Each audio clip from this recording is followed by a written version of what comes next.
By the rivers of Babylon, yeah, we sat down and we cried when we remembered Jerusalem. We were sick, Lord, near to dying.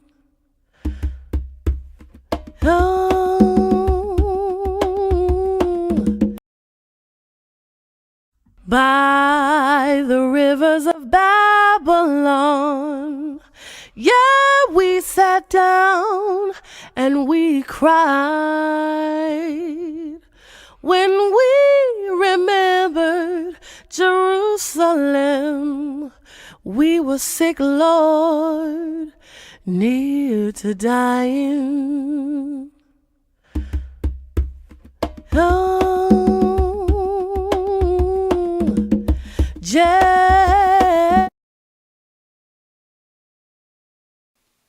Shalom, shalom, family, and welcome to another Bible study. This is our weekly Bible study journal. My name is Uzi Alewi, one of the teachers of Congregation BINAH, CHOKMAH, BINAH, located in the Red Hook section of Brooklyn, New York, giving all honor, glory, and praise to the Most High God, King of the universe, for life, food, clothing, and shelter, knowledge, wisdom, and understanding. Thanking the Creator of heaven and earth for all things and everything, praying that the Most High God will continue to bless each and every one of us. Those of us who are sick, that the Most High God will cause us to recuperate. Those of us who are downtrodden, that the Most High God will revive and renew our spirits. Those of us who are going through any types of despair or any type of struggles, we pray that the Most High God be with you. Those of you who might not have a job at this current moment, that the Most High God will uplift you and help you to find a job. Those of you who might be going through any kind of mental struggle or any kind of physical struggle, praying that the Most High God would heal you. Those of us who might be going through any type of stress, that the Most High God would also relieve you of that. We pray and hope that the Creator be with our brothers and sisters who are incarcerated, even those who are incarcerated unjustly, praying that the Most High God will continue to bless, strengthen, and keep them safe in the house of many doors, and that the Most High God will bring them home safely to their families once more. We pray for the life of Yisrael, all of Israel in the four corners of the earth, that the Creator will bless, keep, and protect each and every one of us. As I say this, I pray that the Creator of heaven and earth will bless the words that come out of our mouths today, so that we won't misguide, we won't mislead, and we will actually set people in the righteous and the right path. We thank you all for your continued support. And as yesterday we we renewed or restarted in the Torah from the beginning. It always gives us a chance to start new. It's like a new beginning when we open up the Torah. It's almost like, because we never get to the point where we just know everything. Every year we learn something new. The only time you start learning something new is when you are 6 feet under, or you get turned to ashes, or whatever your method of going is. But we always learn something new. There's always something new to learn when we begin the Torah all over again. The name of that portion is Bereshit, which means in the beginning. Genesis in the Greek language, which means also a beginning, or the beginning of something, the genesis of something. So in our Bibles, in our Tanakh, in our Torah, it's a new beginning. Be receptive, listen. If you have questions, we're more than willing to answer your questions. We don't know everything, but we're more than willing to answer your questions. If you might have any question on anything that has been taught. So thank you all for joining us, and I pray that the Most High God will bless us once again. I know that was a long introduction than I usually do, but we're going to move straight along. And I'll pass it on to my brother Rabbi Chief Binyamin, who will be, this is episode 132, I believe. He will be going into the lesson of an eye for an eye.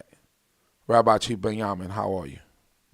I'm doing good, giving praise and honor to the creator of the heavens and the earth, and hopefully you're doing well, along with everybody that is out there that's watching and or listening at this time, praying that the Most High would bless you all with knowledge, wisdom, and understanding, and that we could all come to an understanding as we read His Word, acknowledging this Bible study that He has allowed us the opportunity to have every Sunday morning, 9 a.m. to 10 a.m., and just as a reminder, just feel free to share this with your family and your friends. This Bible study is open to all that use the Bible as the foundation of their belief. One of our objectives is to get closer to God, and in order to do so, we have to follow the instructions that we read there and within the Holy Scriptures. It's also helpful as we read the history contained within the Holy Scriptures, because it gives us some background understanding on how we should conduct our lives in a moral manner before God. So today we're going to be talking about an eye for an eye, which is a phrase that is popularly known. It does occur in the Holy Scriptures, and we'll go through the passages in the Holy Scriptures specifically where it talks about it. And our objective today is really to talk about the context of an eye for an eye. So again, it's a phrase that is popularly spoken, but we just want to have the proper context and the understanding of it. So we just pray that the Most High will give us all that understanding as we go through this. So again, just feel free to like the page or like the channel, subscribe or like the video, subscribe to the channel, share with your family and your friends so you could all join in the comments as well. We'll spend some time on the subject of the day, then open it up for questions and comments afterwards. So the first passage in the Holy Scriptures where the term eye for eye appears is in relation to this law, which is found in Exodus chapter 21. And we're going to start reading in verse 22. And it says, "If men strive together and hurt a woman with child so that her fruit depart, and yet no harm follow, he shall be surely fined, according as the woman's husband shall lay upon him, and he shall pay as the judges determine.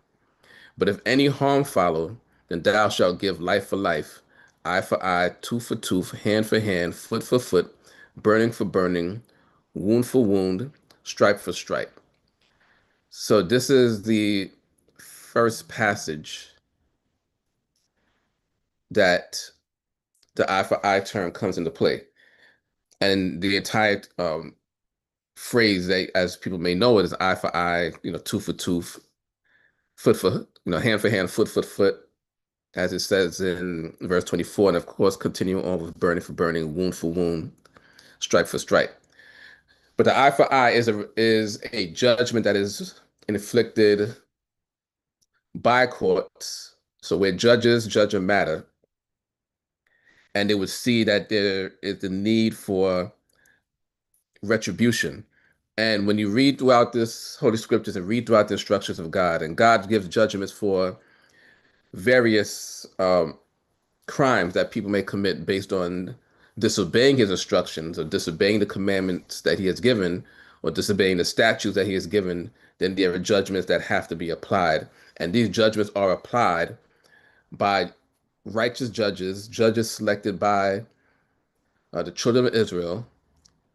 When we read in Exodus chapter 18, we see the appointment of judges amongst the children of Israel after coming out of Egypt, based on the advice and the suggestion of Jethro, who was Moses' father-in-law, and of course with God, being okay, God okaying it. And it was reiterated when Moses was speaking to the generation of the children of Israel that were going to cross the Jordan River, which would have been about 39 years later. So in Deuteronomy chapter 1, we read about the appointment of judges. And also in Deuteronomy chapter 16, where God commands that judges and officers have to be appointed throughout all the cities, throughout all the gates, throughout all the tribes of the children of Israel. And we'll actually touch that portion a little bit just now. So in this situation here, this section actually, when we start in Exodus chapter 21, where it says, now these are the ordinances which thou shalt set before them. But the actual word, just to give it a better context, the actual word, which is mishpatim, coming from the word mishpat, which is the judgment. So this verse should be better translated as, now these are the judgments which thou shalt set before them. So this chapter starts a series of judgments based on certain situations that occur. So this situation that we just read about in starting in verse 22, is a situation where men are fighting. And as a result of that, a woman who is pregnant is harmed as a result of being around the men that were fighting. And as judges would have to hear the matter, find out what took place, what exactly happened. If the woman is okay, she's not harmed due to the fight or the tussle that was happening around her. But it mentions that her fruit depart, meaning that she goes into labor as a result of the tussle that was happening around her, or shock, everything like that. Then if nothing happens to the child, then the woman's husband can determine that there should be a fine, or determine the amount of the fine, or state the amount of the fine, and actually the judges determine what the actual fine is going to be. But there will be a suggestion taken from the woman's husband. Now, if there's any harm that follows from the fruit departing from her, any harm that comes to the child, then whatever happens to the child would be inflicted upon the responsible party or parties of that fight that took place around the woman. So this eye for eye is not something that is done by individuals, outside of judgment. Judges have to determine when this would be applied. And so we're going to go to Leviticus, and this is going to be 24. We're going to read about another situation that occurred, actual situation that occurred, and we're going to see what the result is of this. So we'll actually go up a little further. The eye for eye happens at the end. So we'll start from verse 10. This is Leviticus chapter 24. And it says, and the son of an Israelitish woman whose father was an Egyptian, went out among the children of Israel, and the son of the Israelitish woman and a man of Israel strove together in the camp. And the son of the Israelitish woman blasphemed the name and cursed, and they brought him unto Moses. And his mother's name was Shalomit, the daughter of D.C.B of the tribe of Dan. And they put him in war that it might be declared unto them at the mouth of Yehovah. And Yehovah spoke unto Moses, saying, bring forth him that have cursed without the camp, and let all that heard him lay their hands upon his head, and let all the congregation stone him. And thou shalt speak unto the children of Israel, saying, whosoever curses his God shall bear his sin. And he that blasphemes the name of Yehovah, he shall surely be put to death. All the congregation shall surely stone him, as well the stranger as the homeborn. When he blasphemes the name, shall he be put to death. And he that smites any man mortally shall surely be put to death. And he that smites a beast mortally shall make it good life for life. And if a man maim his neighbor as he have done, so shall it be done to him. Breach for breach, eye for eye, tooth for tooth, as he have maimed a man, so shall it be rendered unto him.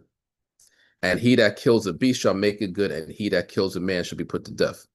You shall have one manner of law, as well for the stranger as for the homeborn. I am Yehovah your God. And Moses spoke to the children of Israel, and they brought forth him that had cursed out of the camp, and stoned him with stones. And the children of Israel did as Yehovah commanded Moses. So this section at the end of Leviticus chapter 24, we won't go too much into the details of what took place, because it talks about, two people arguing or having a fight.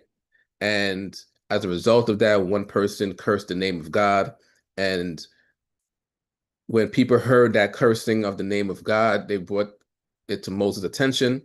Moses, of course, brought it before Yahweh God, and Yahweh commanded that the judgment would be that because this individual cursed the name of God, they should be put to death. And God has specified overall that if anybody curses his name, they should be put to death. But then it goes on to specify a series of commands, and we're going to focus on starting from verse 19, specifically where it says, and if a man maim his neighbor as he have done, so shall it be done to him. Breach for breach, eye for eye, tooth for tooth. As he have maimed a man, so shall it be rendered unto him. So again, this is where this terminology of eye for eye comes into play. And the eye for eye, the tooth for tooth, and everything else that comes along with that. This would be something that is going to be inflicted by judges as they hear a matter, hear all the details of a case, and then one person heard another person, and they determine who was right and who was wrong. And as you know, when somebody is maimed, whether it's through a fight or through any tussle or anything that happens, the person that is in the wrong and they hurt another person, the judge will say, as it was done to the other person, so it should be done to the person that offended. And again, this is a judgment that was specified by God, given to judges to do this. So this is not something that people on a regular basis would do on their own. That if somebody says that, somebody hurt me, that I'm going to hurt somebody else in the same manner. As we read throughout these commands of God, the idea of people being a vigilante is out of play. All matters should go before judges in order to obtain judgment. There might be minor matters that people could work out for themselves, but when it comes to anything that was written, somebody stole, somebody committed adultery, somebody broke the Sabbath, any of these commands that we read about, these things will have to go before judges. This is not something that an individual could say, well, I saw an individual do something and I'm going to take care of it. Or in the case of our subject today with the eye for eye, where individuals say, well, somebody harmed me, they put my eye out, they cut me, or they broke my tooth, and I'm gonna do it right back to them. These matters have to be brought before judges, and the judges would hear the matter and then determine who was right and who was wrong, justifying the righteous and condemning the wicked. And then they will apply this judgment that God has given.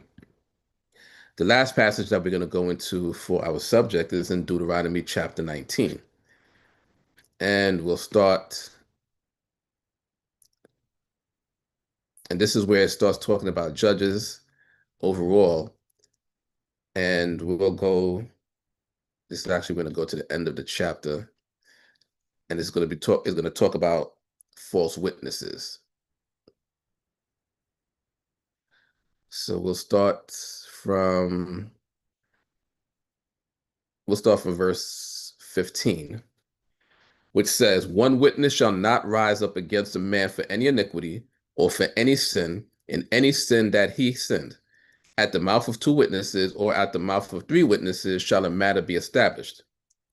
If an unrighteous witness rise up against any man to bear perverted witness against him, then both the men between whom the controversy is shall stand before Yahweh, before the priests and the judges that shall be in those days.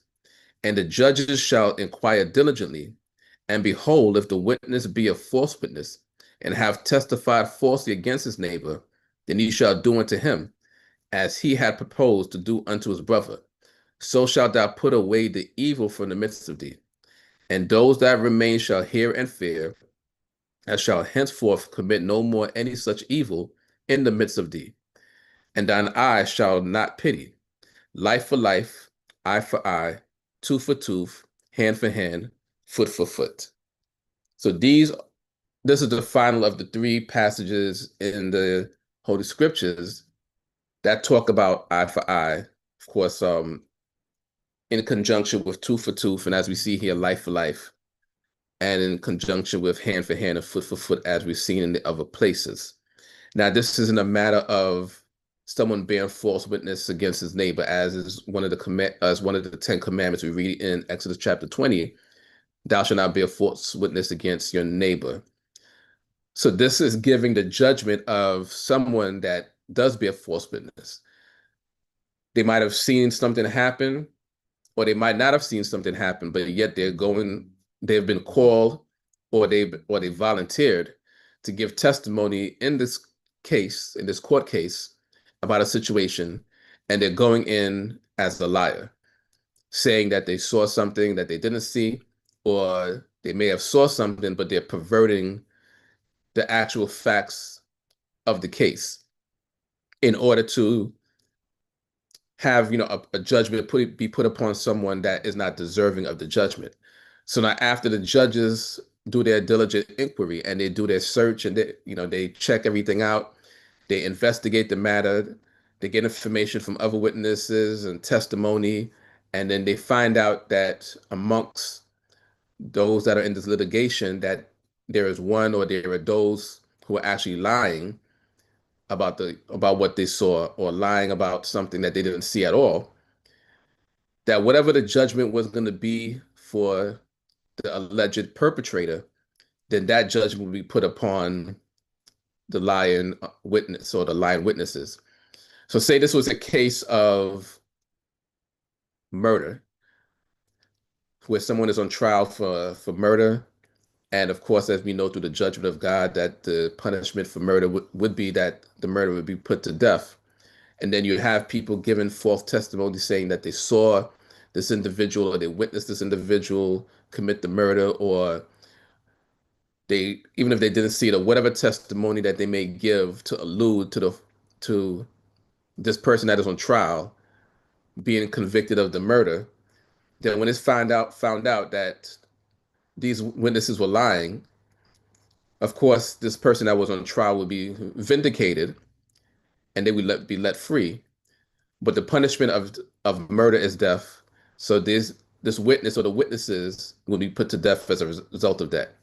Or say it's a situation where, as we read in one of the cases earlier, where you have people that might be in a fight and one person maims another person, and then you have witnesses that come up and give false testimony about what they saw, or give testimony about something that they didn't see at all.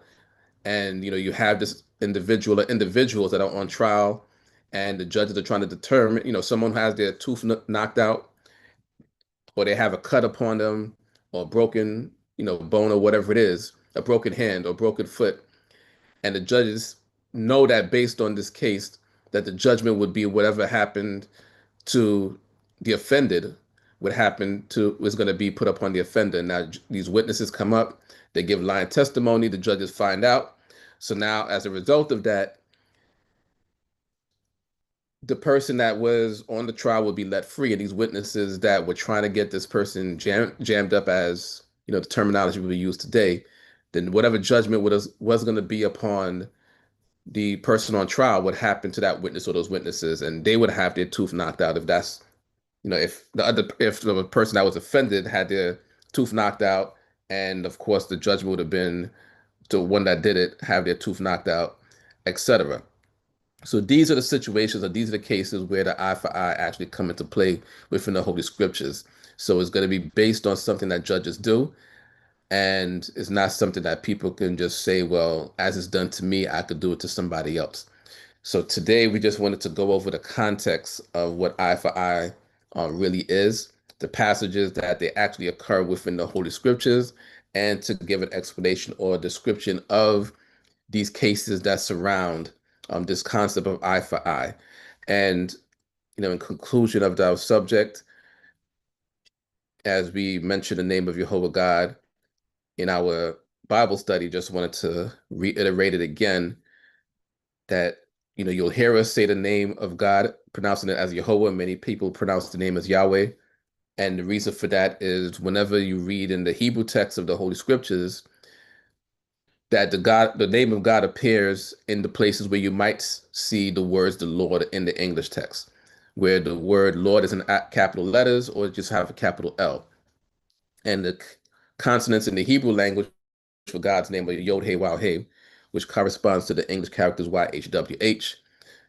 So for the purpose of our Bible study, we do mention the name of God so that we know the God actually speaking to us through these words, giving us these commandments, statutes, and judgments, and know the God that we are speaking about when we're having our Bible study. So, we're just going to stop it here at this time, give some time for questions and comments. For those that may have any out there, I'll turn it over to Chief Uziel, who will moderate this portion of the Bible study.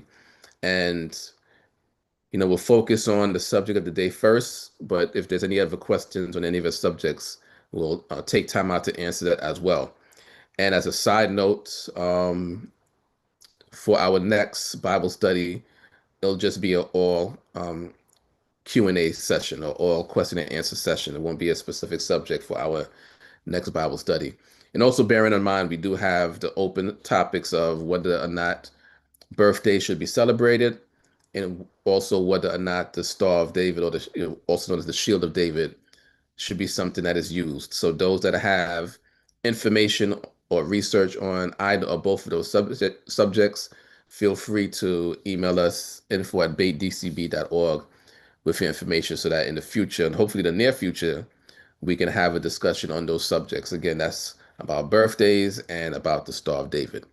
But again, today's subject on Eye for Eye, people could feel free to ask questions about that or anything else. And again, next Bible study will be just an all open discussion or about the questions and comments that people may have out there.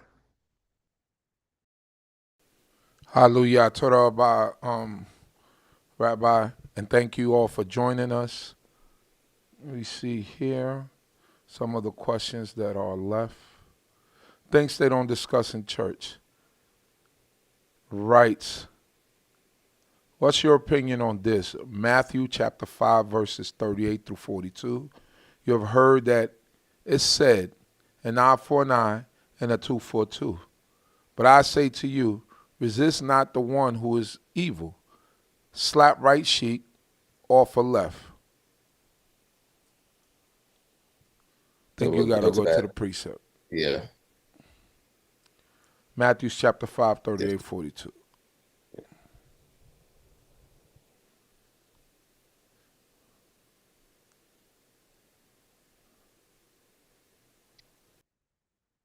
So for that, we'll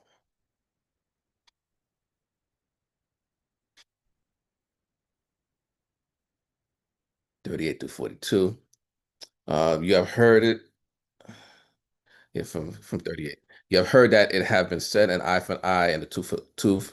But I say unto you that ye resist not evil, but whosoever shall smite thee on thy right cheek, turn to him the other also.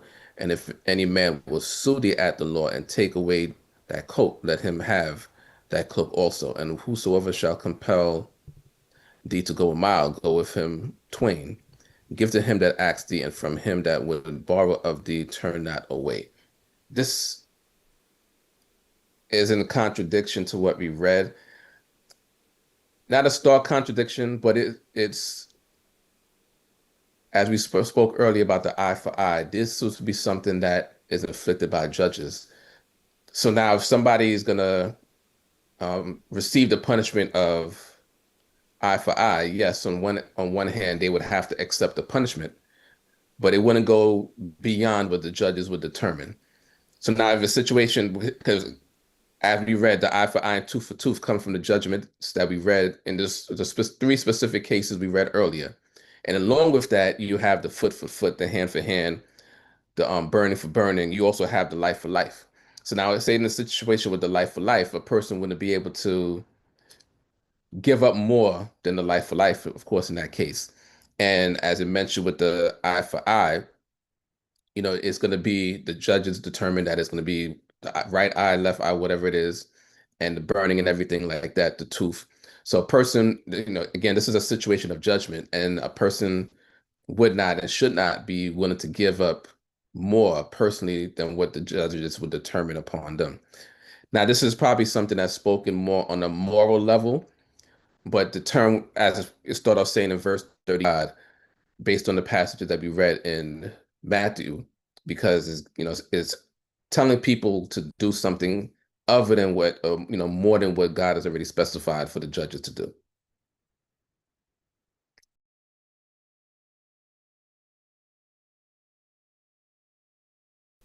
what we have here. Hold on, give me 1 second. You had went muted for a second. So I don't know what happened. It reads here. Why the slave master can beat the slave half to death and be unpunished if the slave doesn't die. Exodus 21, 20 to 21. So we'll go to that passage as well, Exodus 21, which, as mentioned earlier, this chapter starts off talking about these are the judgments of God, or the judgments that should be set before the people based on the judgment of God. And it starts off talking about a Hebrew servant and the rules that apply to a Hebrew servant. Then it says here in verse 20, based on the question, and if a man smite his bondman or bondwoman with a rod, and he die under his hand, he shall surely be punished. So the surely started from there. The surely be punished means that the individual or the owner of the servant or the owner of this bondman or bondwoman would actually be put to death. So that's what the surely be punishment means, because as we read in other places, even within this chapter and all around, that anybody that, anybody that causes somebody else's death, just to be more specific, anybody that murders somebody else, they will be put to death. And then it says, not in verse 21, notwithstanding, if he continue a day or two, he should not be punished, for he is his money. So this is a situation, of course, where this is a bondman or bondwoman, and it's not given the kind of, it sounds like it, of course, especially when the two verses together without the full context. But an individual would be punished. But now, when it's talking about an individual that hit his bondman, his bondwoman, and this person is, as it says, notwithstanding if he continue a day or two, meaning that they're put out of commission, so to speak, as the term would be used today, and they're not able to work, that the punishment, that there would be no punishment on that individual based on any type of monetary value, because they hired that servant. They're responsible for the upkeep of that servant. So whatever time that they lose from that servant that they beat or that they hit, they would have to take that loss. But it mentions, and it's somewhere in, I'd have to look for exactly where it is, but whatever harm or any damage, even if it's to an individual, as the subject is for today, or even if it's an individual servant, God is not telling us that if we have servants, or we have basically what we would call them today as employees, that we can do whatever we want to them physically, because we're going to have to bear that punishment in terms of the physical harm or the physical damage that is done to that individual. Because there's somewhere else where it says that if somebody smites their servant and they knock out the eye or the tooth, they would have to let them go for their eye's sake or for their tooth's sake. So just putting that passage in conjunction, with this, God is not giving a connotation as though people can beat up on their servants, and as long as they die, that it would be okay. Whatever they do to their servant, they would have to bear some loss as a result of that. And that's where, so again, just reading these two verses in context is not giving the connotation of just you can beat your servant as long as they don't die, nothing's going to happen to you, because this, in conjunction with other passages, teaches otherwise. And it's just to add to that, and it's also when you look at it, I mean, people misconstrue that, but it's saying you beat them, but it's at your own risk. It's like if two individuals begin to grapple, right, and they begin to fight, it's at those individuals' own risk, because if you punch a person, you knock them out, they mess around and hit their head and they die, then you got a murder charge and you shall be put to death.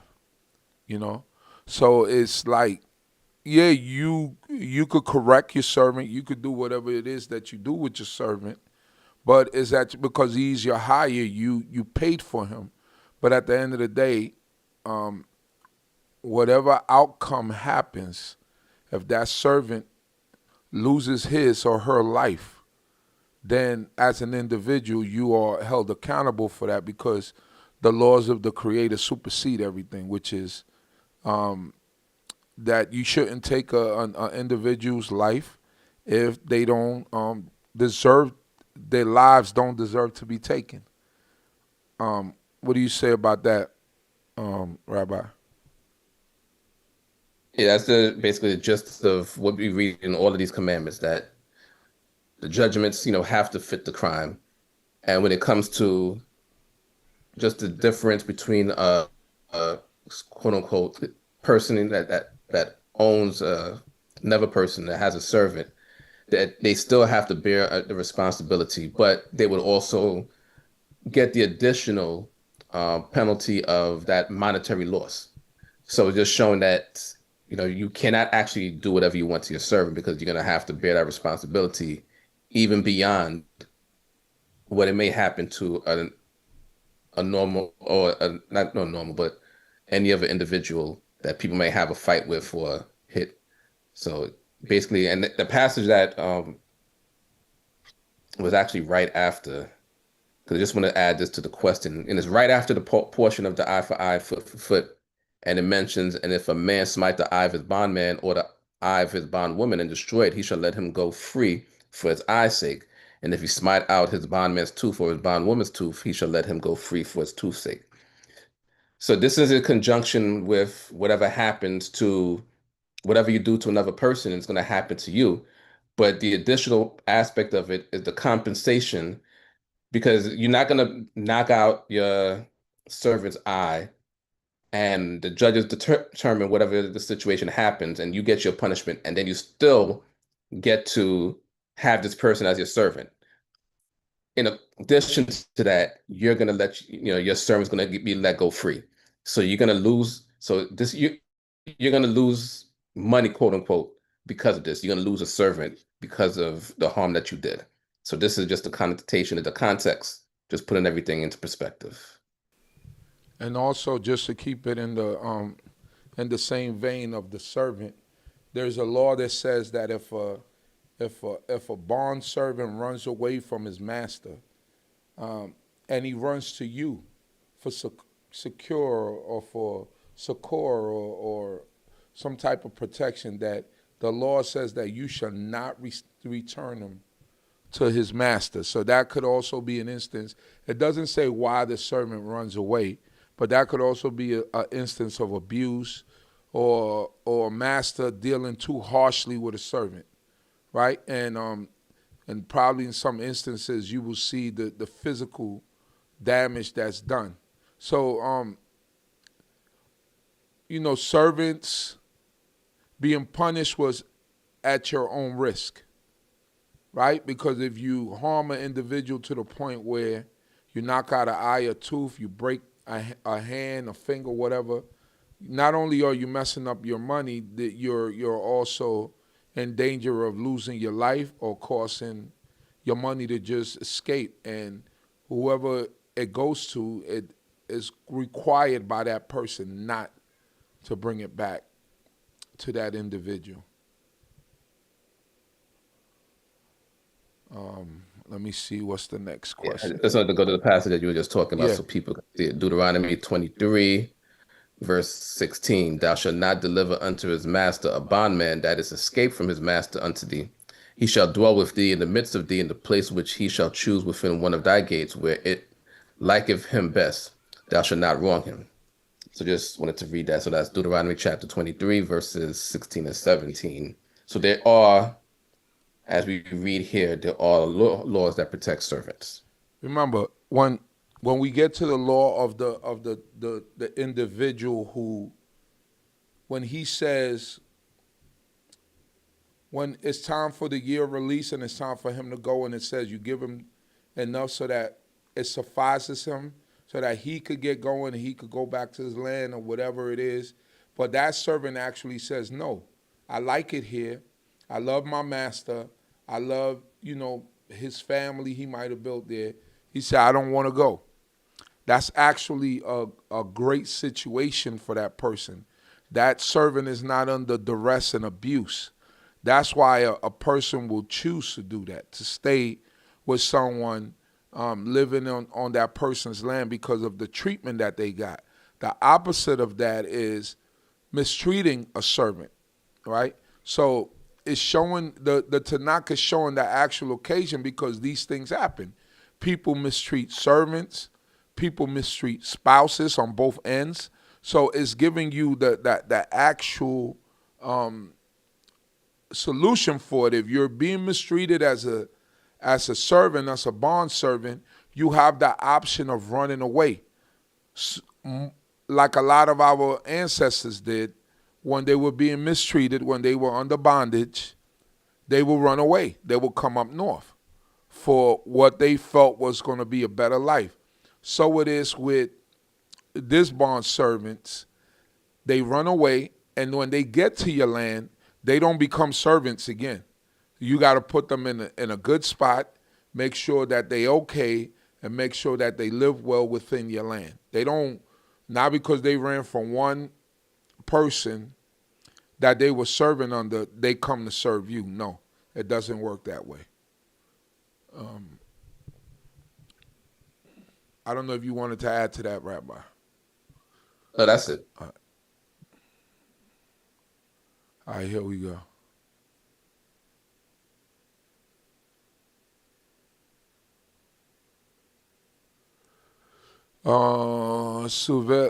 Suvuyele Zondeka. Which translation is better, Rob? The Septuagint and or the Masoretic text? In terms of, translation, the Septuagint is going to be in Greek, or the original Septuagint is from the Hebrew to the Greek, is the oldest recorded translation outside of from the, to any language. So for those that may understand the Greek language, then that might be the closest translation in terms of the timing of as well, because the people that, or the elders that were designated to translate it from the Hebrew to the Greek, of course, were living in the time where the Hebrew was the prominent or the dominant language. They would have a better they were practicing, or they were actually, living under the Torah. So they would have a better understanding of the Torah than we have today. So as a result of that, their translation from the Hebrew into the Greek would have been from a place of a better understanding than later on where people translated from the Hebrew to other languages. But then it's going to be translated from the Greek to any other language, such as the English. So then there's going to be some misinterpretations that could come along the way as well. Now, the Masoretic text is actually in reference to the Hebrew text specifically.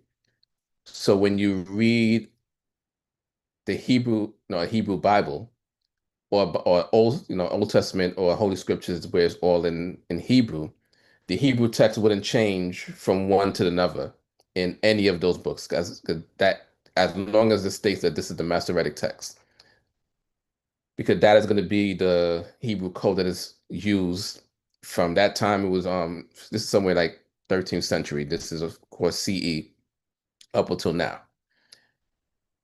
But the English translations are still going to be interpretations or translations out of this Masoretic text. So when you read an English translation, it could still vary from one to another. So just giving a little background in terms of the Septuagint as well as the Masoretic text. So in terms of translation, there's really not, in terms of English, there's really not one singular best English translation. There is a lot of merit to the King James. Some people may not want to use the King James translation for various reasons and various good reasons. But overall, the King James translation is not a bad translation. You know, we tend to use here for our Bible study and in various congregations, the JPS translation, specifically the 1917 translation, which is a very good translation as well. So in terms of English translations, there's not going to be one that is completely perfect, for lack of a better term, because there are going to be mistranslations or misunderstandings amongst it as well. But again, you know, and just in reference to the question, and just to give the proper context, the Masoretic text is actually referring to the Hebrew document and not the English that is translated from the English document. Because you might have an English translation that says from the Masoretic text, and there will be some passages that are translated differently in another English translation that also says it's coming from the Masoretic text, even though they're both coming from the same Hebrew document. And the Septuagint is somewhat the same thing, so the same idea, because that Greek translation came from a Hebrew document. It didn't come from the Masoretic text, just to be clear on that. The Septuagint didn't come from the Masoretic text that we read today or the Hebrew document that we read today. So therefore, even if you got a translation of the Septuagint from Greek to English, you'll see some variations in the other English translations that exist as well. So the short answer is really that, you know, there's not really a perfect translation. You know, you could just attempt to find the best translation possible that works for you, that has the least amount of mistranslations and misunderstandings in it.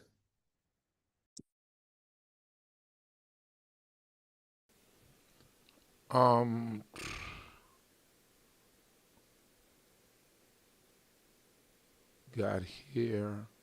Question. How can I reconciliate Genesis chapter 4, verse 26 and Exodus 6:3? I may be confused. All right, so first of all, Genesis 4:26. Yes. And Exodus 6:3. All right. So first 4:26. And to Seth, to him also there was born a son, and he called his name Enosh. Then began men to call upon the name of Jehovah. And then in Exodus chapter 6, verse 3, which states, so we'll start from verse 2. And God spoke unto Moses and said unto him, I am Jehovah, and I appeared unto Abraham, unto Isaac, and unto Jacob as God Almighty. But by my name, Jehovah, I made me not known to them. And I have also established my covenant, just to continue reading in verse 4. And I have also established my covenant with them to give them the land of Canaan, the land of their sojournings, wherein they sojourned.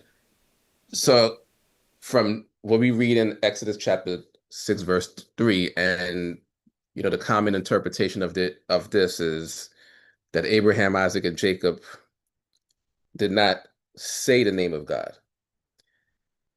However, we read in various places in the book of Genesis, starting with, of course, with the question where it's specified, Genesis chapter 4, where it says that then began men to call upon the name of Jehovah, but also in the lifetime of Abraham, Isaac, and Jacob, which starts in Genesis chapter 12, you'll see in various places where those three men are the forefathers of the children of Israel mention the name of God. So one interpretation in terms of what that means, we can go to, should be Ezekiel chapter 39. And this is talking about a future time. And it's verse 7. I'll read verse 1. This is, of course, talking about the future, and it's a prophecy against Gog. So it says, and thou, son of man, prophesy against Gog, and say, thus says Adonai Yehovah, behold, I am against thee, O Gog, chief prince of Meshach and Tubal. So it starts from there, gives a description of what's going to happen in the future of this war that's going to take place with Gog and Magog.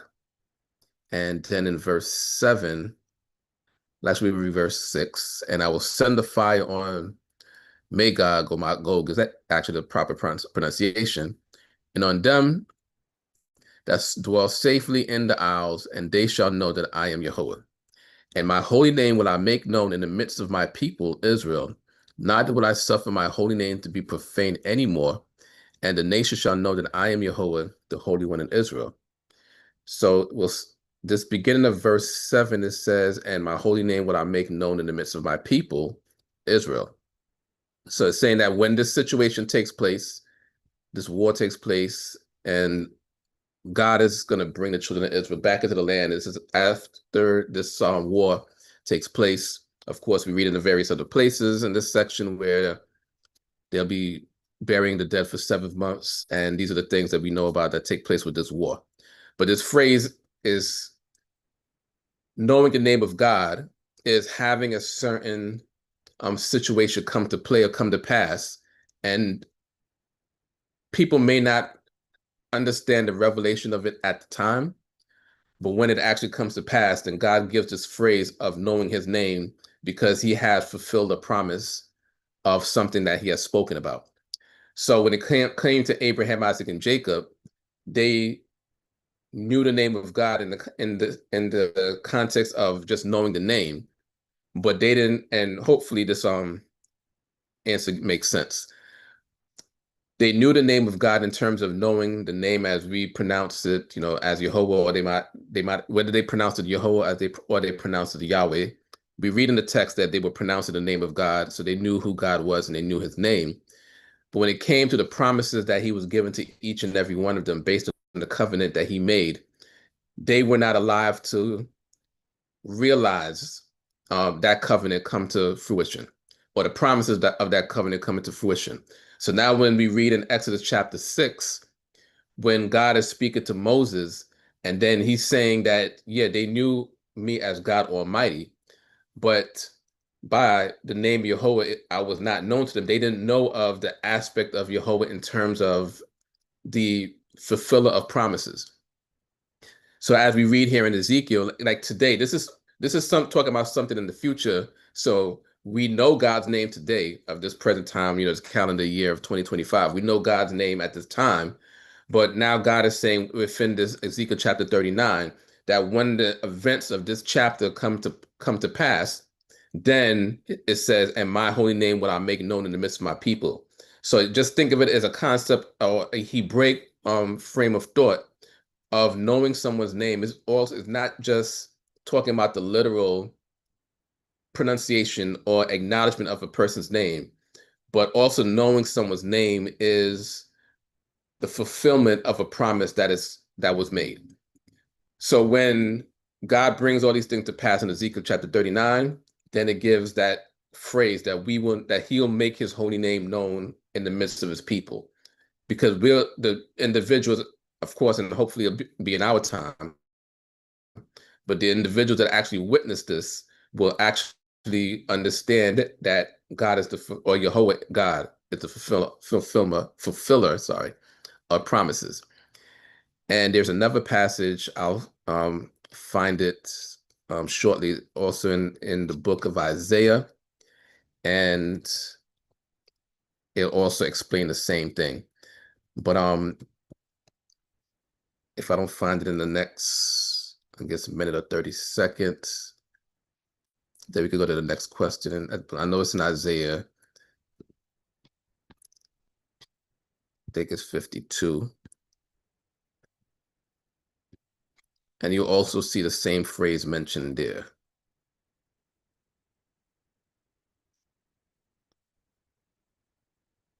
Okay, verse 6. So we'll start from 52, verse 1. It says, awake, awake, put on thy strength, O Zion, put on thy beautiful garments, O Jerusalem, the holy city, for henceforth there shall no more come into thee the uncircumcised and the unclean. Shake thyself from the dust, arise and sit down, O Jerusalem, loose thyself from the bands of thy neck, O captive daughter of Zion. For thus says Yahweh, you were sold for naught, and you shall be redeemed without money.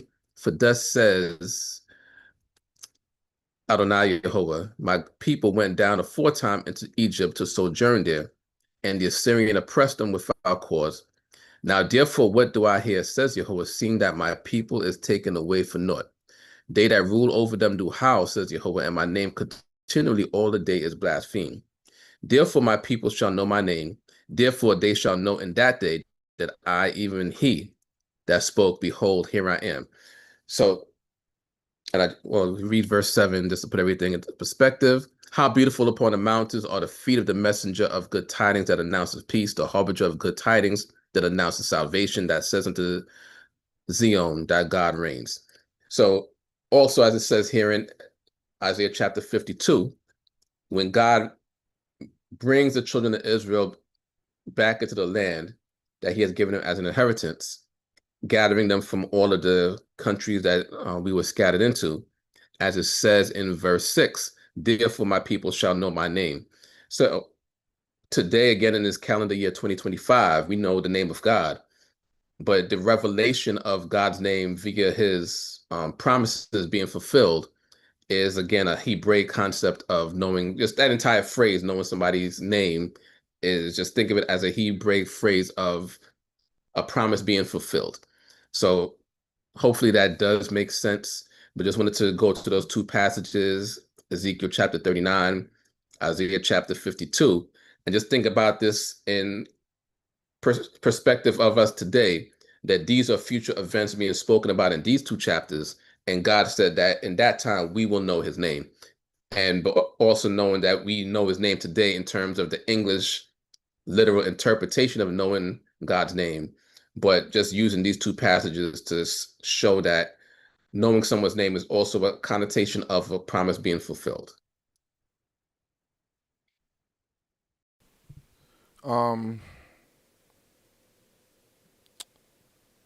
What we have here.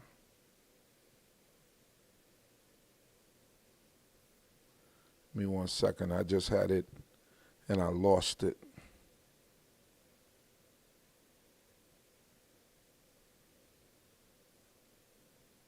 Give me 1 second here, Rabbi.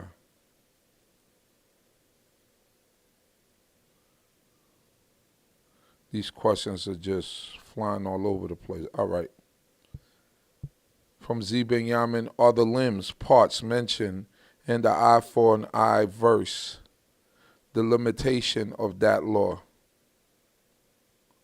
No, it wouldn't be limitation, but it would be examples. So whether it's the eye, the foot, the hand, the tooth, whatever. So basically what those laws are saying is that whatever harm was done to an individual, the judges have the ability to render judgment based on that. So those would just be, examples, but it could be, other areas that where individuals harmed, the judges would say, well, based on how you harm that person, that harm is going to be done to you. Same thing with the false witness, where whatever they intended, what would have been the intended judgment is going to be put upon the false witness or false witnesses. Things they don't discuss in church. Why a woman's hand is chopped off if she hits a man in the groin area or in the groin who her husband is fighting, Deuteronomy 25:11-12. We'll actually go there, but the short answer is going to be for a lot of questions that occur because God said so. There's no specific answer given for a lot of these judgments. As it says here in Deuteronomy chapter 25, verse 11, when men strive together one with another, and the wife of the one draweth near to deliver her husband out of the hand of him that smites him and puts forth her hand and takes him by the secrets, then thou shalt cut off her hand, thine eye shall have no pity.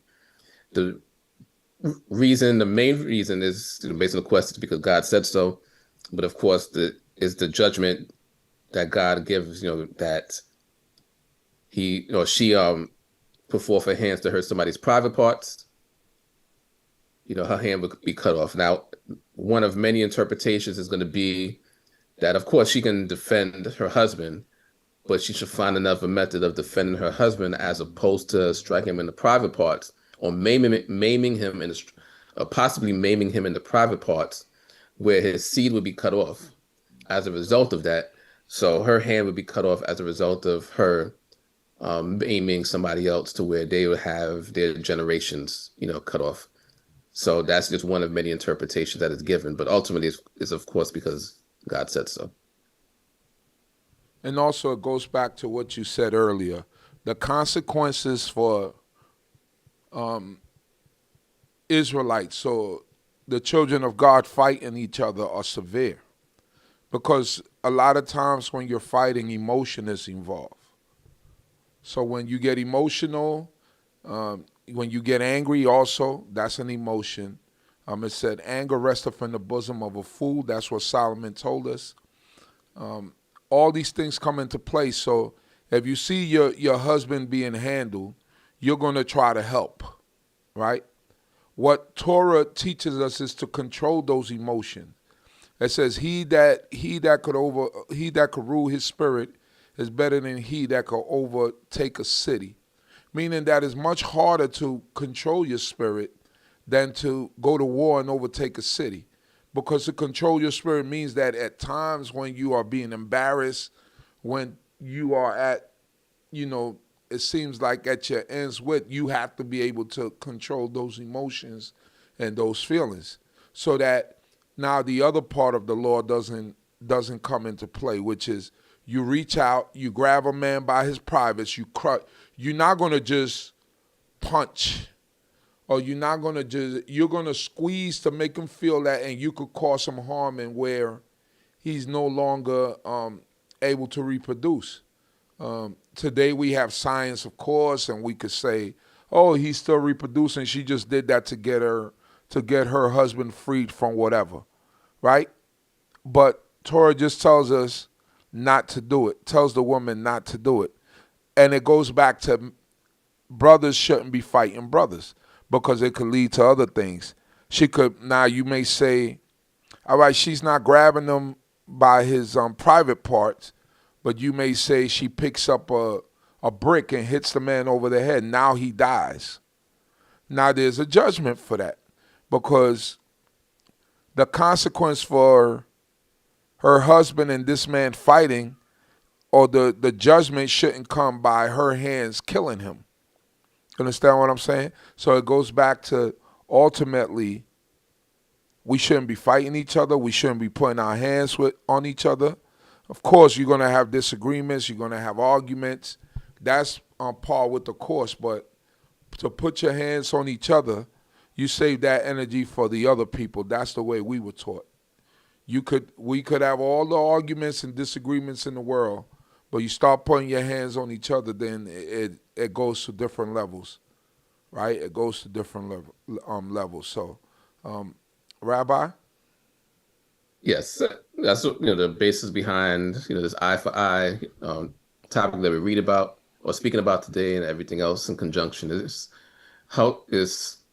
a guide for people to, as you said, keep their hands off other people. Yeah.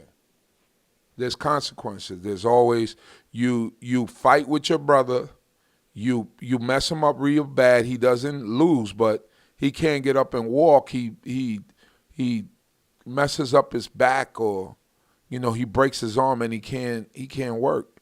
You have to take care of him and his family, and you have to continue to take care of you and your family. So those are the consequences for fighting, right?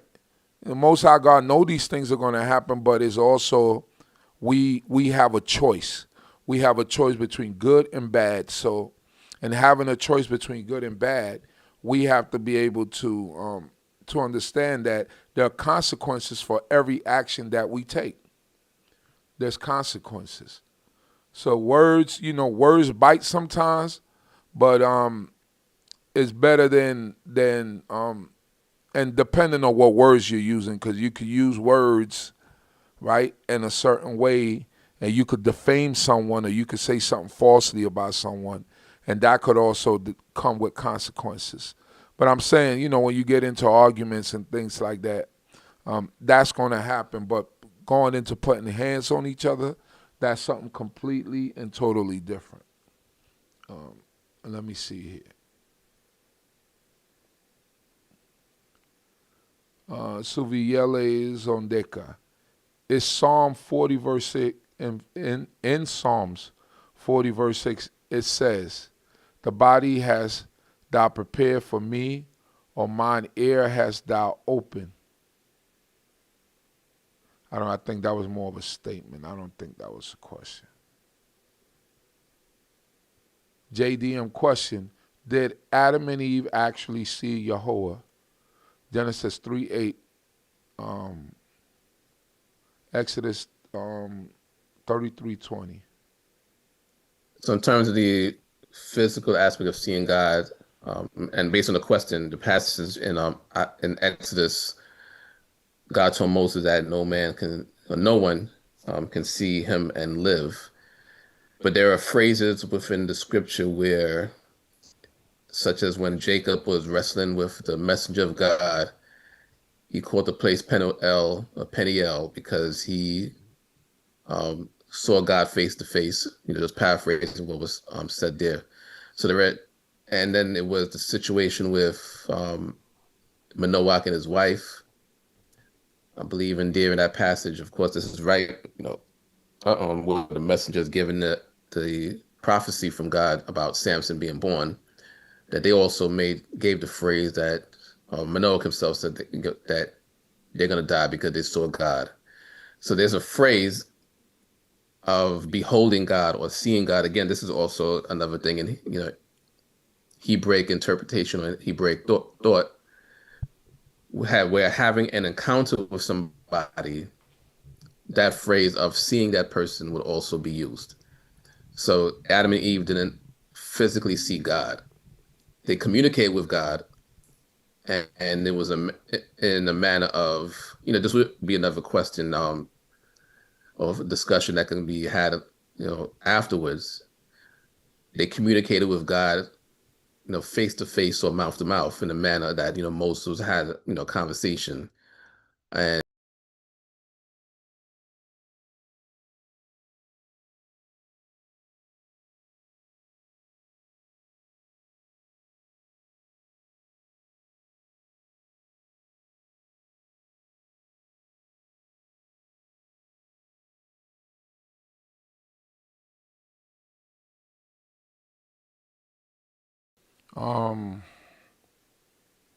Also, going back to the previous question about the women reaching out, because I seen that someone put in the chat that the first thing they teach women in self-defense classes is to go for that area. So now, two different instances. This is speaking about your husband fighting another man, right? Your husband is fighting another man, and for you to deliver your husband from that situation, you reach out and you grab the man that your husband is fighting. You reach out and you grab him by his jewels. This is specifically what the Torah is speaking about. Now, Rabbi, you could correct me if you would like to, but if someone is trying to attack you as a woman, a man is trying to attack you. A man, it's a lot of things. If a man is trying to grape you, you can't say the other word because YouTube, got all these restrictions. So just think about when I say when a man is trying to grape you, or if a man is trying to do any of these things, assault you in an inappropriate manner, by all means necessary, you deliver yourself. Because a man could overpower you. So if this is what it takes for you to deliver yourself from that situation, from that instance, this is not what Torah is speaking about. Now, I'll leave it to the rabbi. The rabbi could probably put it better, but this is the way that I see it. Rabbi? in a manner of sexual assault, the woman is going to... Rabbi, hold on for a second, because at times your microphone is not coming through OBS. It happened one time before and it's happening again. I don't know why. Can you mute and unmute your mic and see if it comes through? I don't know what's going on. Yeah, but it's not. I could hear you on Zoom, but it's not coming out on. Give me 1 second here. Don't go anywhere. All right. Say something into the mic again. Shalom to everyone again. You see it popped up. It popped up. All right, you back on. All right, go ahead. Okay. Yeah, I was, in manner of a sexual assault, a woman should use whatever method they can to deliver themselves. As you mentioned, in terms of the law that we read, it's a woman delivering her husband. So she's, coming to the assistance of her husband. So the two of them, together can come up with another method of deliverance. But when she's in a situation where she has to deliver herself, of course, on multiple times there's nobody around, or no one around to see, no one around to hear, then she's gonna and should use whatever method that she can to get that individual off of them and away from them so that she can get away. So the Torah or God's law was specific in regards to, as you said, what she did to harm another person, to harm a man's private parts. And that's why the punishment would be so severe in that case, as opposed to a matter of personal self-defense.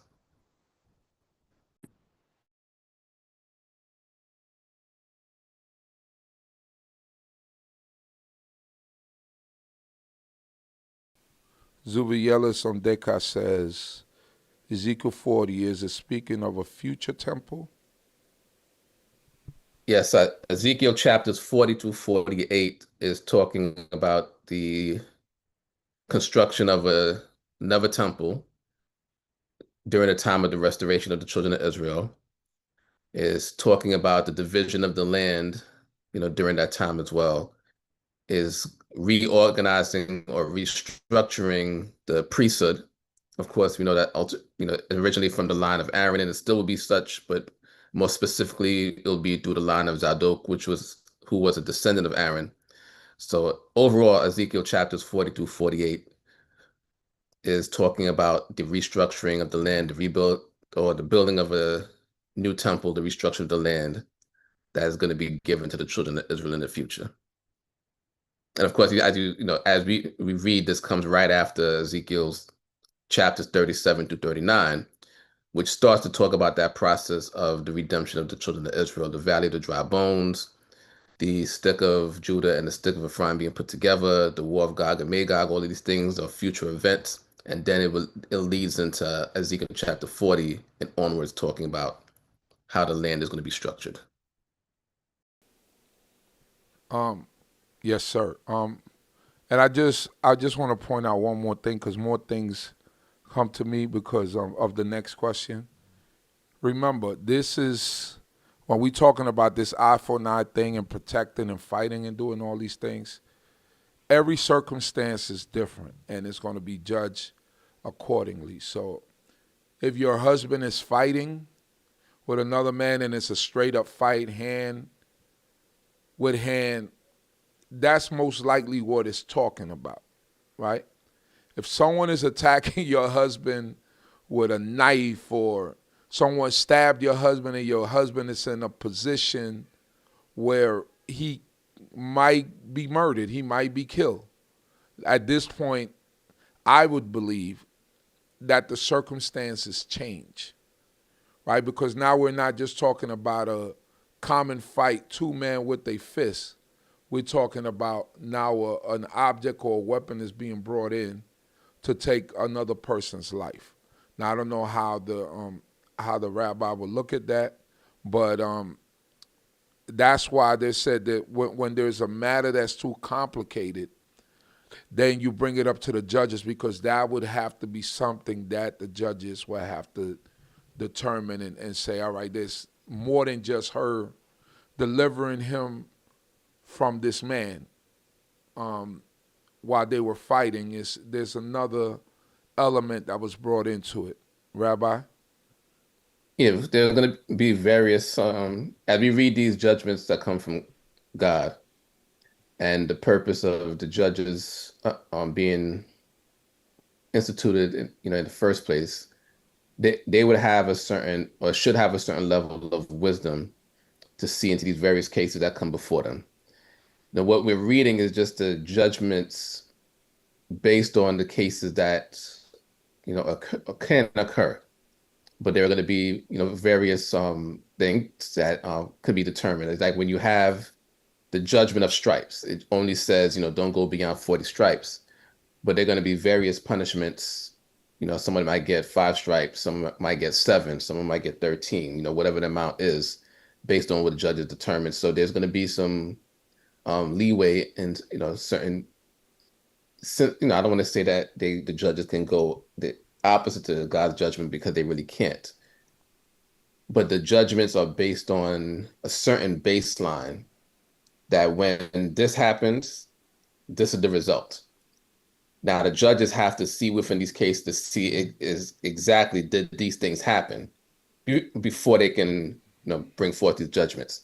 So as you're stating, every case, can be different, and judges are going to see things, not really see things differently in, each matter, but judges have the responsibility of making sure that as they're judging, they're bringing all of the information together to give a proper judgment.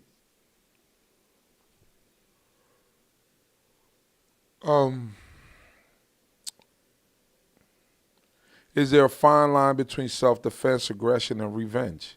Example, stand your ground laws. The line might not be that fine. If you're in a situation where you are defending yourself, and just relating to what you just said in terms of someone's attacking you with a weapon, and you're defending yourself because you know that you or someone else, you jump in to save someone else's life, because there's a weapon involved. As we would, term it today, because the term self-defense is not something that we read within the scripture, but it's something that's understood or also can be implied. Self-preservation, that's right. Yeah. So you're jumping in to help save somebody else's life, which is something that you should do. Or if your life is in danger, someone else has a weapon, they're coming at you. Yeah, so the line wouldn't be fine in between, going to judges and defending yourself at the moment. Because at that moment, you're probably most likely nobody's thinking about just getting somebody off of them and then taking them up to judges. They're protecting their lives at the moment. It's like with a home invasion. So this is one of those things that are alluded to. Someone, breaks into your property, as it says in the Torah and the book of Exodus, and you take their life. There's not going to be any judgment for you because they broke into your property. You're defending yourself. You're defending your property. So these are the things that, one of the instances that is mentioned specifically in Torah that judges can look into and make on other situations that happen as well. So, at the term self-preservation, self-defense, these things come into play as well. So it's not really a fine line, but, at the moment, you're going to want to defend yourself to keep yourself alive. Revenge is going to be, just going back to the question, revenge is after a matter, or after a situation is over with, someone on their own decides to take matters into their own hands, as opposed to going to judges and saying, well, this situation happened. Yeah, we're both alive. I may or may not be hurt. That other individual may or may not be hurt. But this is a situation, regardless of how we went, or both of us are okay, that we need judges to come in and actually judge this matter, because this could have been worse than what it was. But revenge is just going out on your own. The situation's over. Also relating it to the Torah, where it says that, somebody broke into your property and, they got away. And it says that, the sun, just to give the literal term, the sun has risen upon them. And if you do anything to them, then there's going to be blood guiltiness upon you, because that's the aspect of taking revenge.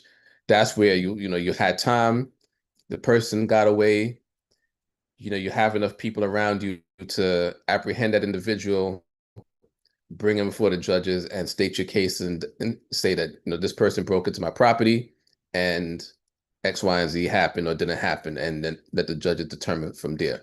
But if time passes, sun, as on a literal term, the sun has risen upon somebody, and then you decide to do something to somebody based on what they did to you prior, then that's revenge. And as we read in Leviticus chapter 19, we're not supposed to take vengeance or bear any grudge against anybody else. That's where you take it before judges and let the judges, handle that situation for you.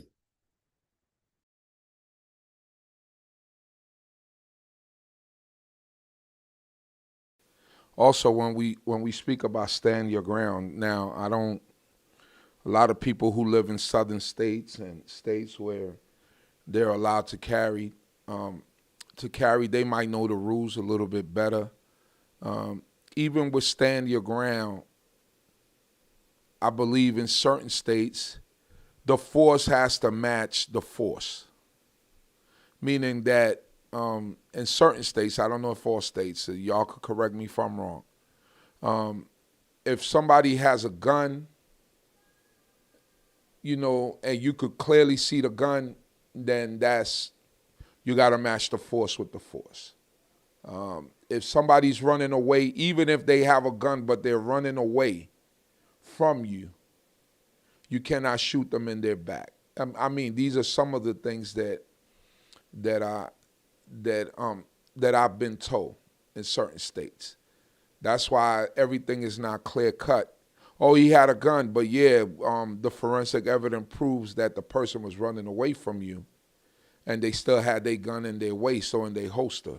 So you shot the person in their back, and you're saying he had a gun, but he was running away from you. Of course, a lot of these rules don't apply to us when it comes to the court of law, because even if we have a lot of things properly, they still prosecute us and do all that. But in terms of Torah and all that, that's how a lot of states, or some states, not all states, because we seen with the Trayvon Martin situation that he didn't have a gun, but this guy, messed with him and shot him and got away with it,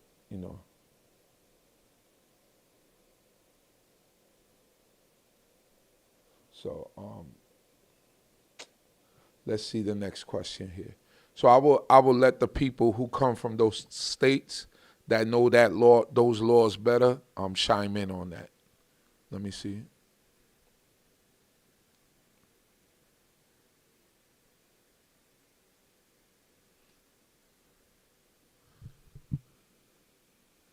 I can't remember the last question aggression. All right, I got it.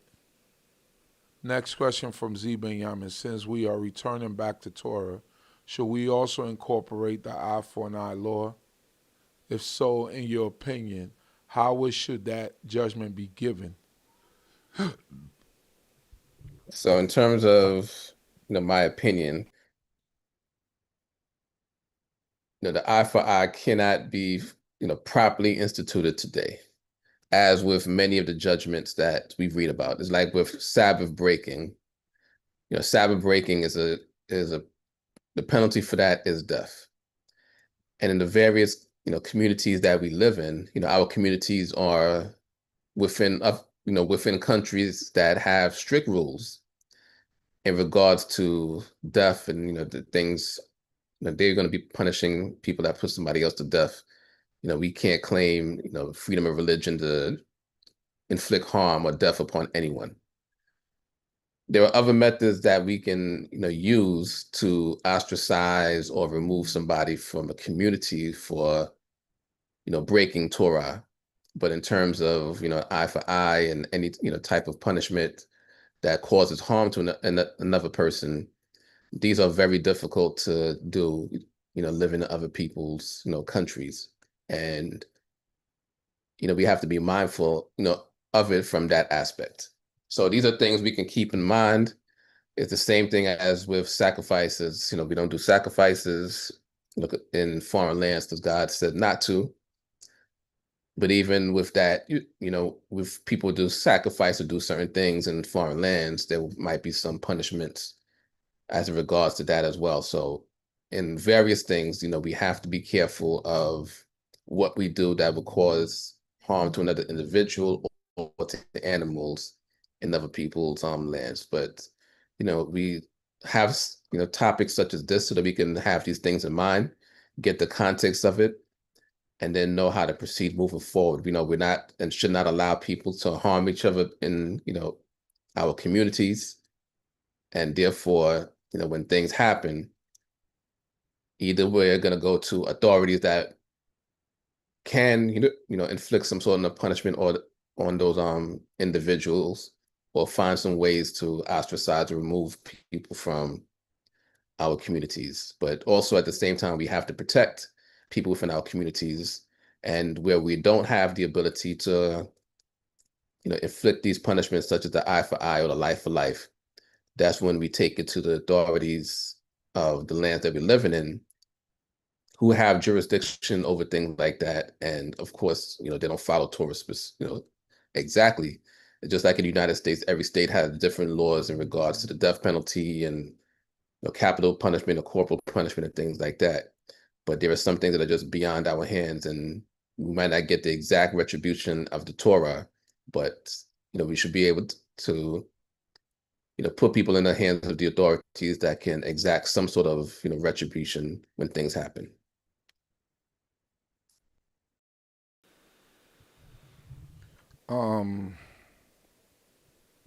Val Henderson. I don't know if you just got your name written wrong, or is it Henderson, but I'm gonna pronounce it the way I see it here, Henderson. Shalom to you both, Ima Yafe. Question yesterday at Shabbat concerning Genesis chapter 1 and Proverbs chapter 3 verse 19.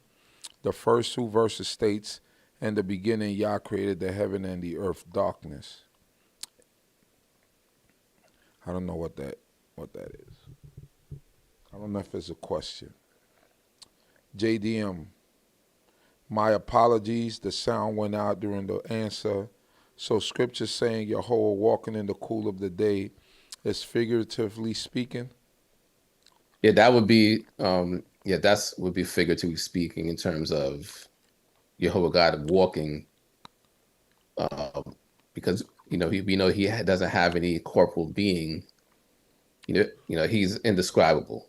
We know that he sees all, he knows all, he's everywhere all at once, but he doesn't have a corporal body, so to speak, as any of of anything that he has created. So yeah, that would be a figurative thing, just to say that the presence of Jehovah God was among them, and Jehovah God was making his presence known to Adam and Eve at that moment. So that's where they was able to get that feeling or get that vibe, knowing that God is among them at that moment. And that was just something that whatever method God was using at that time, he was using a method to let them know that his presence was among them at that time after they ate of the fruit.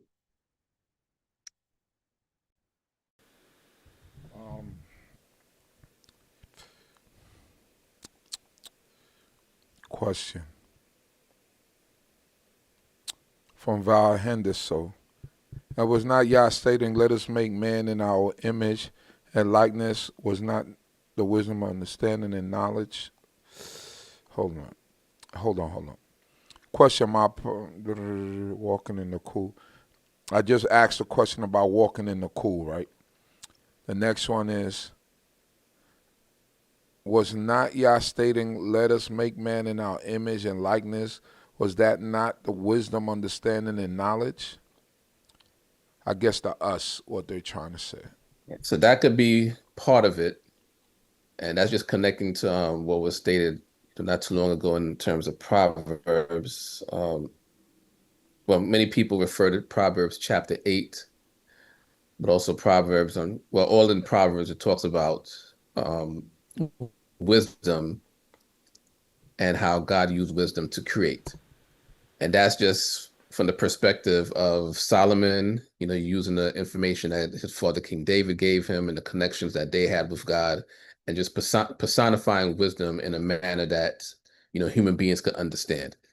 But when we read Genesis chapter 1, and the information that we receive from Genesis chapter 1, or the people that were living, from Adam and Eve's time up until the time of King David, which would predate the Proverbs, of course, there would have had to been an understanding of what God meant when he said, let us make man. But of course, in the end of that, it said that God made man in his image and in his likeness. So the interpretation, along with the knowledge, wisdom, and understanding that God has placed within human beings, an alternate interpretation is that God was speaking to all of the elements that he had already created in order to make man. As we read in Genesis chapter 2, man was made out of the dust of the earth. And when we consider the composition of the dust of the earth and the minerals of the dust of the earth, along with the water and content of the earth itself, is comparable to the human body. So another interpretation is that God was speaking to all of the elements that he had already created and spoke to those elements to make man, along with the dominion that God gave mankind over the rest of, the life forms upon earth, as God has dominion over everything in the universe.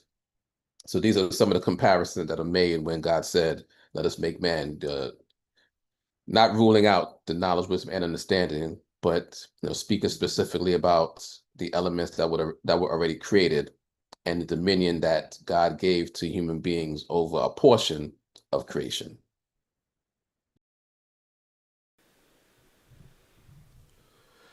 Yalita Moore, Shalom, in your opinion, is Israel considered still the Holy Land, considering that the true people are not in the land and all the pagan worshiping they have over there? So the term, and let me just verify this, because even though we call it a holy land, let me just make sure. And for this, I'm actually going to do a search.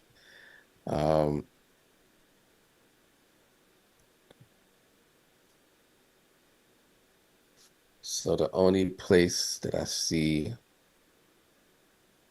that the land is called holy is in Zechariah chapter 2:12.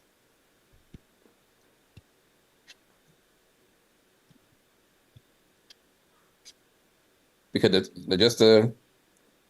this term of holy land doesn't mean that the land is not holy, but this term holy land is just something that has come up, throughout the ages.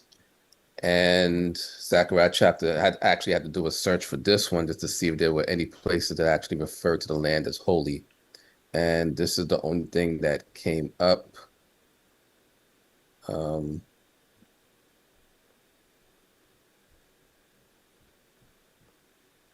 It was supposed to be here, but I'll look for it. But overall, based on the question and what we know what's happening in the land today, yeah, we would not be able to call the land a holy land based on the question space specified, the idolatry, paganism, and all of the things that are happening there.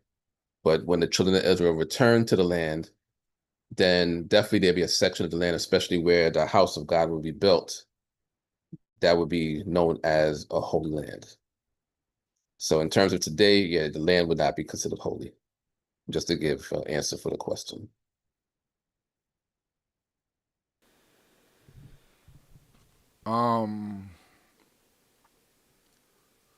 E-Pen, how does Genesis 17 apply to those males that did not know this way of life or death occurred before the 8th day? Do you understand the question?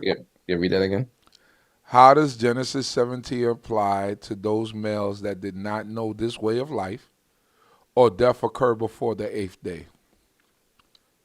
So in terms of, well, if a child died before the 8th day, it wouldn't apply to them. But those that come into the understanding after the 8th day and they are not circumcised, then what would have to be applied is that they get circumcised as soon as possible so that they could be within the covenant.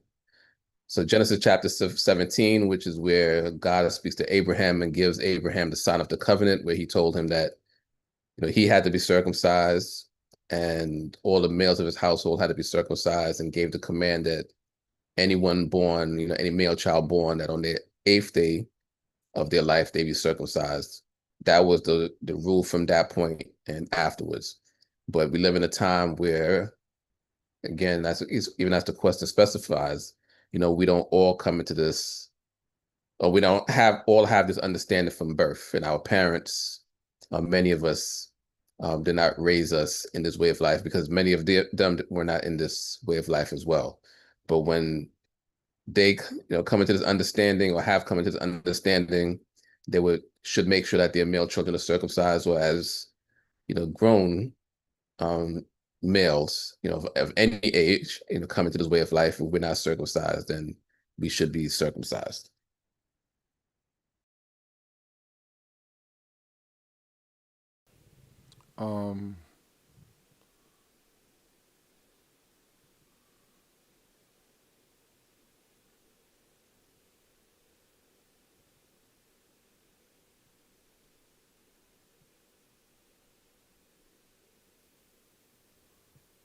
Let me see here.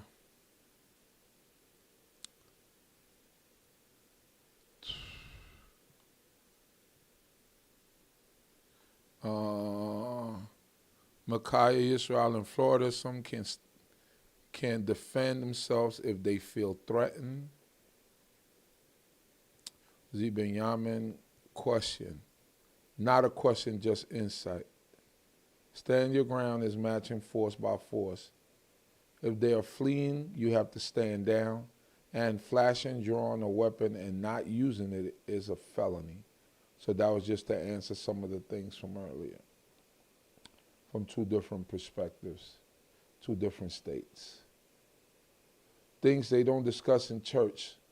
Would Isaac have been justified if he defended himself when his father Abraham tried to unjustly kill and sacrifice him in Genesis 22? It wouldn't have been justified. As far as Abraham knew at the time, he was commanded to offer Isaac. And this is just an opinion, when Abraham was binding up Isaac at that moment, Isaac knew what as they would say, the assignment was. And that's why even in some prayers, like, read certain prayers and certain statements within the Siddur or the prayer book that exists, that a lot of credit is given to Isaac, for,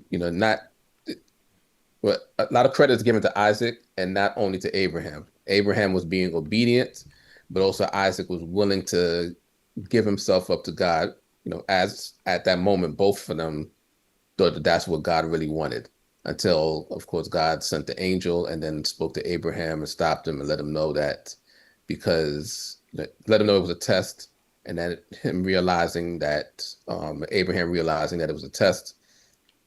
So at that moment, but Isaac wouldn't have been justified, because they both at that point thought it was the assignment given by God for Isaac to be circumcised. To be sacrificed, not circumcised. He was already circumcised by that point. But the assignment was given that Isaac be sacrificed.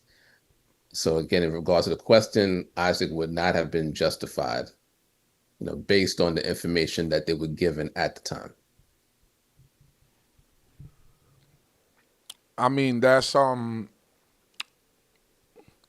understandable. We're looking at it from the perspective of Isaac and Abraham, but I think the better question would be, if a father is trying to kill his son unjustifiably, what should the son do? Or what should the child do? Not just the son. What should the child do? Let's say a father pulls out a gun on his son. Father, for some reason, it's not justifiable. It's just not, the son didn't put his hand on his father, whatever it might be. father might just be flipping out at this point. I think that's the better question. What should the child do? Can the child now tussle with his father to try to take the gun away from his father? Should the child try to run away and in trying to run away, get shot in his back for no apparent reason? What's your opinion on that? And so the child, just a short answer, the child should do whatever necessary to get away from the father in that situation. So that would be the short answer. So now in terms of whether it's a tussle, getting the weapon gun away, and it depends on how close they are as well. Because a lot of things kind of come into factor, with the weapon, especially if it's a gun and trying to get away. But the child should, do whatever they can, he or she can, in order to get away. And then the question beyond that would be, can the child bring the, father or the parent up on, to the judges to explain what took place? Because the child, being in that situation, of course, wouldn't want to go back into that situation again. They got away, even if the father was, or the parent, was drunk or whatever the situation, may have caused that to happen. But the child wouldn't want to go back into that home knowing that, that can happen again. So the question beyond that would be, can the child bring that situation to the attention of the judges? In my opinion, I would say yes, because the child still has to preserve their life, for something that would be unjustified. What the punishment would be, of course, determined by the judges. And, it's not a situation where, we know how the United States, children can divorce parents, and, there are various things that can happen where that can occur in the United States. So it may not be to that extent, but, no one, should willingly, put themselves in a situation that can cause, extreme bodily harm or even their lives. Right. And the only reason why I said that is because, sometimes, parents are not perfect.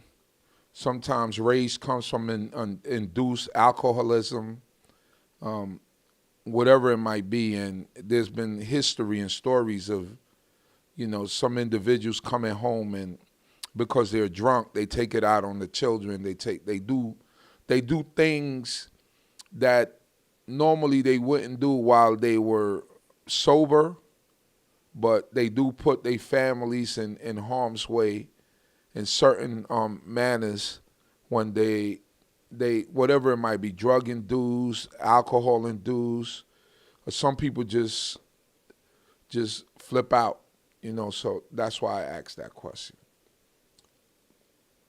All right, here we go.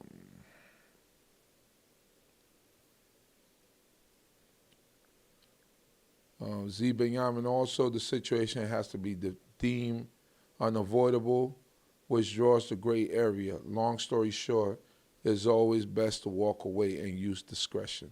This is going back to the stand your ground thing. Makai Yisrael, would the us be the angels in the when the Most High God said, "Let us make man"?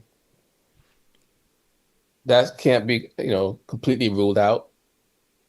But at that point, as we read in the book of Genesis, we don't read about any angels or messengers of God. We know that at some point in history, God made messengers to do certain things.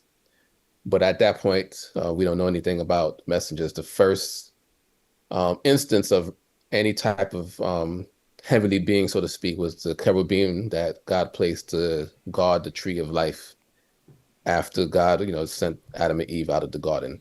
That would be the first instance of any type of heavenly being being mentioned in the scripture. So it's not, it's not completely ruling it out in terms of that being part of the us, but we don't have any evidence of any messengers existing, at that point. All right, the last question that's in the chat right now, that's where we're going to end with the questions, because we're almost getting into 2 hours of this actual stream. So I believe is a question by Ze'ev. So that's going to be the last question. And whatever other questions you put after this will be, you just keep them for next week. King Echo, Proverbs chapter 30, verse 4. Who is this son? So we'll go there real quick.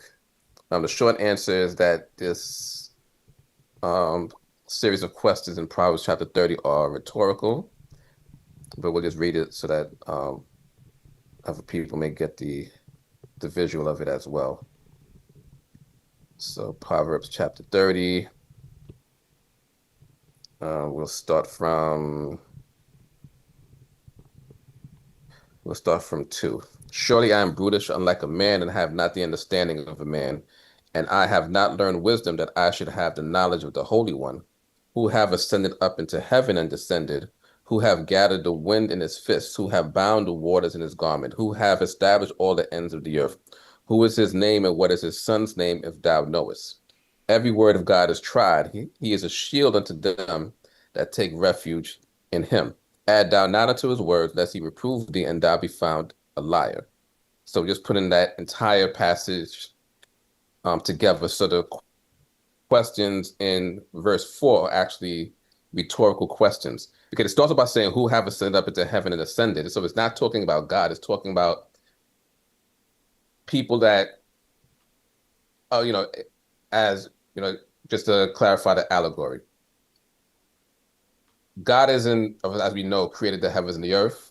He's able to do all things. He himself, God himself, did not ascend up into heaven and descend. So that rules out the aspect of this passage talking about God.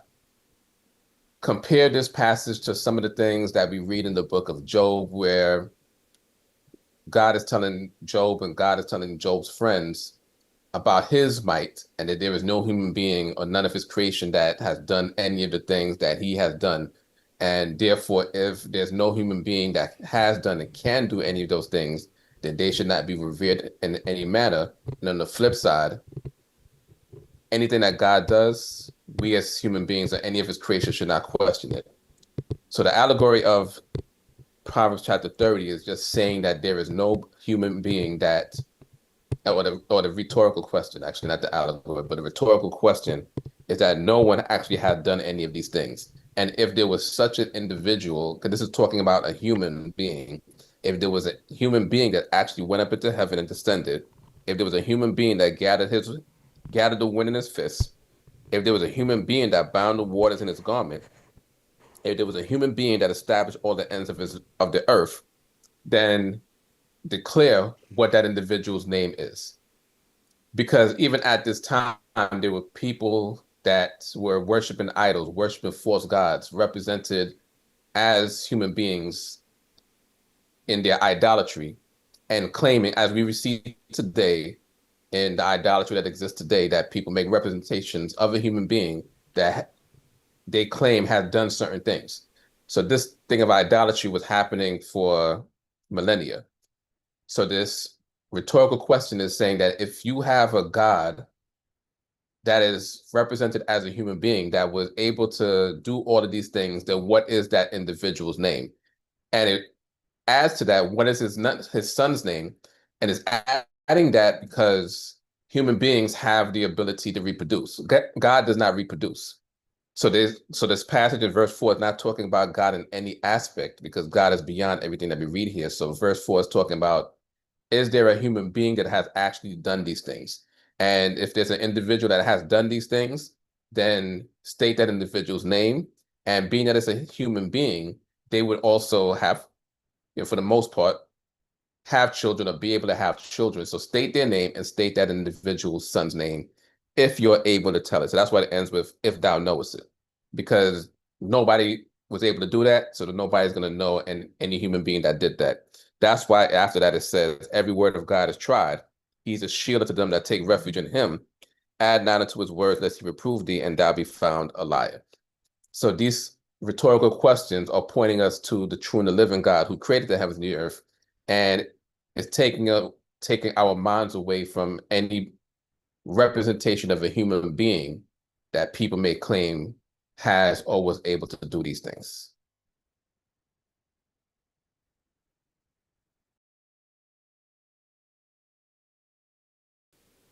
We have here, here's Micaiah Yisrael, being that the image, Shalom, is character, intellect, and wisdom, would the us be inclusive of angels? I think you answered that earlier, right? Yeah, it can be, but there's no evidence of it really in Genesis chapter 1. But it doesn't mean that it can't be talking about angels as well. All right, here we go. Things they don't discuss in church. In Joshua chapter 5, verse 15, why did the captain of Jehovah's host ask Joshua to remove his sandals, saying, the ground there is holy? He wanted worship. No, because the ground was holy, the same way as when Moses appeared, where God sent the messenger, the burning bush, which also in the translations it said was an angel of God, or we know as a messenger of God, because angels or messengers of God can come in any form. They don't always appear in human form. So the burning bush was an angel of God. So that area where God's presence was at the moment and communicating with a human being, that specific area would be holy ground. So in the instance of Moses, as with the instance of Joshua, they were both told to remove their feet because they were in a holy area where God's presence was They and would be shoot. They communicating with shoot. them. Sorry, They removing sandal. their Yeah. shoes from their foot, from their feet. Sorry, they would remove their shoes from their feet or their sandals from their feet at that moment because God's presence was at that place and that area was deemed holy at the moment that God's presence was there communicating with them. And the last question from Z. Binyamin. Since Adam and Eve were designed to live forever, would it be too far-fetched to think that they ate of the fruit because they were ignorant to what death was? It's not too far-fetched to think that, but the primary problem is that they ate the fruit disobeying God's word. So they might not have understood what death actually is or was at that time, even though God said that they would die. Maybe there was some explanation that, because, a lot of things that we read in the scripture doesn't give, full details of everything. So there might be statements that God may have said that we read, just in one line, but God might have explained to them exactly what death is. We don't know that. So, as we just read in the Proverbs, we're not going to add to God's word or take away from it. So in terms of the question, it's not far-fetched, but the main problem is that they disobeyed the word of God. And whether it was Eve and then Adam afterwards, looking at the fruit, they were deceived into eating the fruit, that they were desiring something more than what they already had received in their current lives at that time. So that is what prompted them to eat of the fruit, because they were desiring more than what they were having at that time. And also the problem is that they just disobeyed the command of God. Hallelujah. And that brings us to the conclusion of our Bible study. Thanking you all for joining us, for being here with us once again. We almost completed a 2-hour study, but we know that everyone is here with the desire to learn and to understand the Bible and the Torah, the Tanakh, a little bit better. So we thank you all for your support. You can also support us by donating to us. Those of you that would like to donate, you can make your donations out to for Zelle and PayPal to our email address, which is info@bait. Let me see, bait. Oh, there you go. Everything is in there. So our sister Dorothy has put everything, all the information in there. Donate by clicking money symbol, sign in the chat box, mail checks or money orders to BINAH CHOKMAH BINAH, 382 Hamilton Avenue, Brooklyn, New York, 11231. Venmo at D.C.B and Zelle and PayPal. Zelle and PayPal, info at DCB.org. So our admin is always on point. Don't know what I would do with our sister Dorothy and all the other admins who, Sister Ikanzi, who manage and continue to watch over the chat. So all the information is there. I'm working from a different setup today, so I don't have the QR codes up to make it easy for you. So we thank you all once again for your support. We thank you all for being here. So as we conclude, I'll say the words of the blessing, and I pray that the Most High God will bless us all. Yevareka Yehovah Yishmareka. Ya'ir Yehovah Panawaleka Wikuneka. Yisa Yehovah Panawaleka Wayasemlaka Shalom. May Yehovah bless thee and keep thee. May Yehovah make his face to shine upon thee and be gracious unto thee. May Yehovah lift up his countenance upon thee and may he grant thee peace. Amen. Torah once again for all of you joining us. And Yah willing, we'll see each other here next week. At the same time, hopefully 9 a.m. And I pray that the Most High God give you all a blessed week. Shalom, shalom. Hallelujah.